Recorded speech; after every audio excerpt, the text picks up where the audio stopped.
மே மாதம் தொடங்கியுள்ள நிலையில் வழக்கம் போல மாதத்தின் முதல் நாளிலிருந்து பல முக்கிய விதிகளில் மாற்றங்கள் அமலுக்கு வருகின்றன. வங்கி சேவைகள், முதலீட்டு திட்டங்கள், எல்பிஜி சிலிண்டர் விலை உள்ளிட்ட பல அம்சங்கள் இதில் மாற்றத்துக்குள்ளாகின்றன.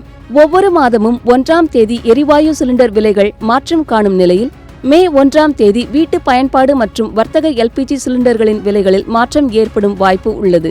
சர்வதேச சந்தையில் கச்சா எண்ணெய் விலை உயர்வு மற்றும் விநியோக அழுத்தம் காரணமாக விலைகள் அதிகரிக்கலாம் என எதிர்பார்க்கப்படுகிறது. பிரதம மந்திரி ஜீவன் ஜோதி பீமா யோஜனா மற்றும் பிரதம மந்திரி சுரக்ஷா பீமா யோஜனா திட்டங்களின் வருடாந்திர பிரீமியம் மே மாதத்தில் கணக்கிலிருந்து தானாகவே பிடித்தம் செய்யப்படும். எனவே இதில் இணைந்துள்ளவர்கள் தங்கள் வங்கிக் கணக்கில் போதுமான இருப்பை வைத்திருக்க வேண்டும். மேலும் ஆன்லைன் கேமிங் துறையில் புதிய விதிகள் அமலுக்கு வந்துள்ளன.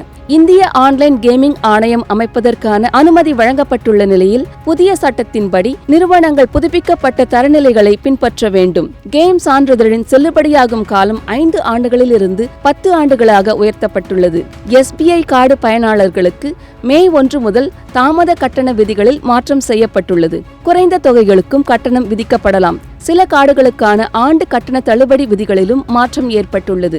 eKYC புதுப்பிப்பதற்கான கடைசி தேதி மே 1 நிர்ணயிக்கப்பட்டுள்ளது. இதை புதுப்பிக்காத கணக்குகளில் பரிவர்த்தனை கட்டுப்பாடுகள் விதிக்கப்படலாம். அதேபோல PF தொகையை ATM மற்றும் UPI மூலம் பெறலாம் என்ற தகவல்கள் வெளியாகியுள்ளன. ஆனால் இதற்கு அதிகாரப்பூர்வ அறிவிப்பு வெளியாகவில்லை. இந்த மாற்றங்கள் ஊழியர்கள், முதலீட்டாளர்கள் மற்றும் பொதுமக்களின் மாதாந்திர செலவினங்களில் தாக்கத்தை ஏற்படுத்தக்கூடும். எனவே புதிய விதிகளை கவனமாக பின்பற்றுவது அவசியம்.